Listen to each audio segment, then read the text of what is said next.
Billet de réflexion du père Gérard de Martigues, octobre 2023. Une société qui vit dans le mensonge se désagrège dans le temps.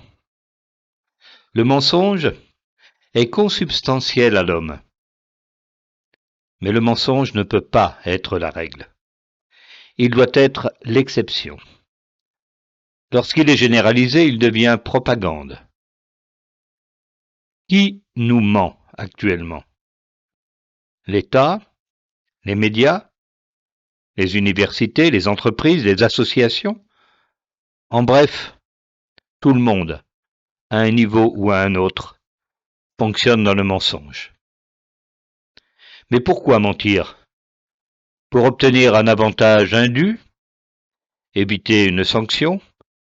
Défendre sa réputation? En fait, nous mentons pour toutes sortes de raisons, bonnes et mauvaises. Car le mensonge est parfois utile. Jadis, on parlait de pieux mensonges, pour en souligner l'utilité dans certaines circonstances, mais avec un brin d'hypocrisie.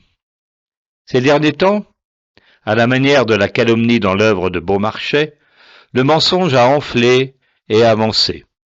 Rien ne l'arrête désormais. Et sous cette arme redoutable, la vérité est tombée, véritablement terrassée. Le mensonge, dans nos sociétés modernes, est devenu la règle. Le mensonge d'État est le plus gros, le plus cynique, le plus dangereux. Il peut tuer des millions d'hommes, comme en Union soviétique, en Chine et en Europe, il y a quelques décennies. La France y a eu aussi recours avec des conséquences, fort heureusement moins désastreuses. Elle en appelle alors à la raison d'État. Qui peut s'opposer à la raison d'État et à la défense de la patrie? Mais voilà. Cette raison d'État est une notion complètement indéfinie, élastique, malléable à souhait. Entre de mauvaises mains, elle invite le malheur qui subrepticement s'installe dans nos vies.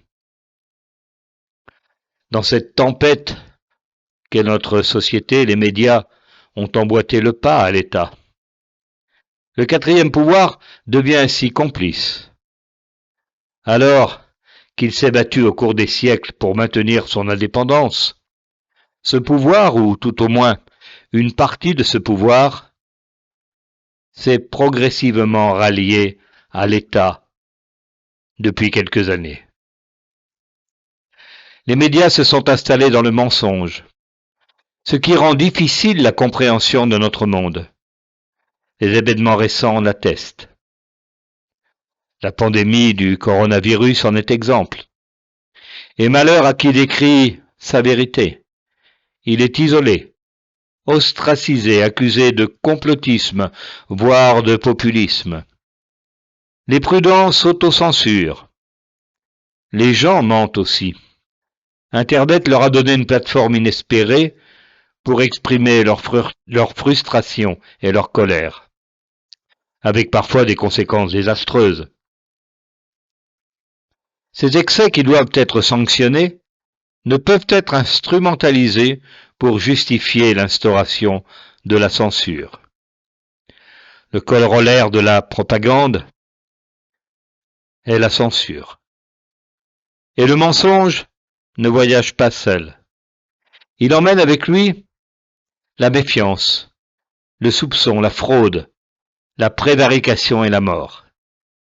C'est pourquoi le 8e commandement du Décalogue, hérité du code antique d'Hammurabi, enjoint de ne point mentir. Ainsi, aussi loin que l'on puisse remonter dans le temps, l'homme a reconnu la nocivité du mensonge. Il ne peut être un mode de gouvernement. Et en l'oubliant, nos sociétés occidentales se condamnent.